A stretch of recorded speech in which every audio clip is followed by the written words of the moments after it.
அண்மைச் செய்தி. அமலாக்கத்துறையின் தலைமை இயக்குனர் ராகுல் நவீன் சென்னை மண்டல அதிகாரிகளுடன் ஆலோசனை மேற்கொண்டு வருகின்றார். இது தொடர்பான கூடுதல் விவரங்களோடு இணைகிறார் நமது செய்தியாளர் சுதர்ஷன். வணக்கம் சுதர்ஷன், விவரம்.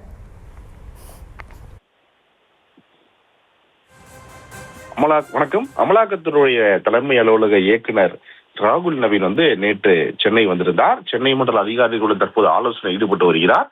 நேற்று இரவு சென்னை வந்த இயக்குனர் ராகுல் நவீன் தற்போது சென்னை நுங்கம்பாக்கத்தில் இருக்கக்கூடிய இந்த அமலாக்கத்துறை மண்டலம் 1 அந்த அலுவலகத்துல சென்னை மண்டல அதிகாரிகளுடன் கடந்த 1 மணி நேரமாக தொடர்ந்து ஆலோசனை ஈடுபட்டு வருகிறார்.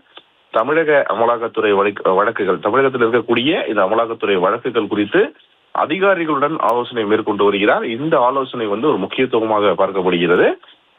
சரியாக 10:30 மணிக்கு ஆரம்பிச்ச இந்த ஆலோசனை சென்னை மண்டலம் 1, மண்டலம் 2 அதிகாரிகளுடன் தொடர்ந்து இந்த ஆலோசனையானது நடைபெற்று வருகிறது. இந்த 2 மண்டல அதிகாரிகள் ஆலோசனைகளை கலந்து கொள்வதற்கு முன்னதாக என்னென்ன வழக்குகள் நிலுவையில் இருக்கிறது, என்னென்ன வழக்குகளுக்கு சர்ச் போக வேண்டியது இருக்குது அப்படின்னு சொல்லிட்டு முக்கியமான வழக்குகள் என்னென்ன அதெல்லாம் தொடர்ந்து இந்த ஆலோசனை ஈடுபட்டு வருகிறார்கள்.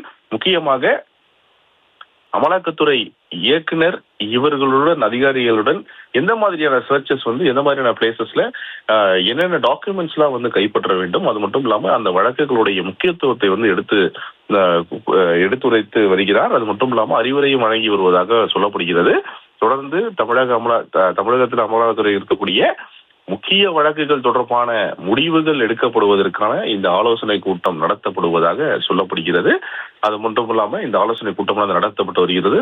ஆயுதங்கள் ஏந்திய சிஐஎஸ்எஃப் வீரர்கள் 15க்கும் மேற்பட்டோர் இந்த பாதுகாப்புல ஈடுபட்டு வருகிறார்கள். இந்த அலுவலகத்துல ஆலோசனையில் ஈடுபட்டு வரக்கூடிய அதிகாரிகளுக்கு இந்த சிஐஎஸ்எஃப் வீரர்கள் 15க்கும் மேற்பட்டோர் பாதுகாப்பு வழங்கி வருகிறார்கள். ஏற்கனவே 5 வீரர்கள் பாதுகாப்பு பணியில ஈடுபட்ட ஒரு நிலையில இன்று நடக்கக்கூடிய இந்த ஆலோசனை கூட்டத்திற்காக கிட்டத்தட்ட ஆயுதம் ஏந்திய சிஐஎஸ்எஃப் வீரர்கள் பாதுகாப்பு போடப்பட்டிருக்கிறது. தொடர்ச்சியாக இந்த அமலாக்கத்துறை இயக்குனருடைய இந்த மீட்டிங் கிட்டத்தட்ட இன்னும் பல மணி நேரம் கடந்து போகும் அப்படின்னு சொல்லிட்டு அங்க இருக்கக்கூடிய அதிகாரிகள் தரப்புல சொல்லப்படுகிறது.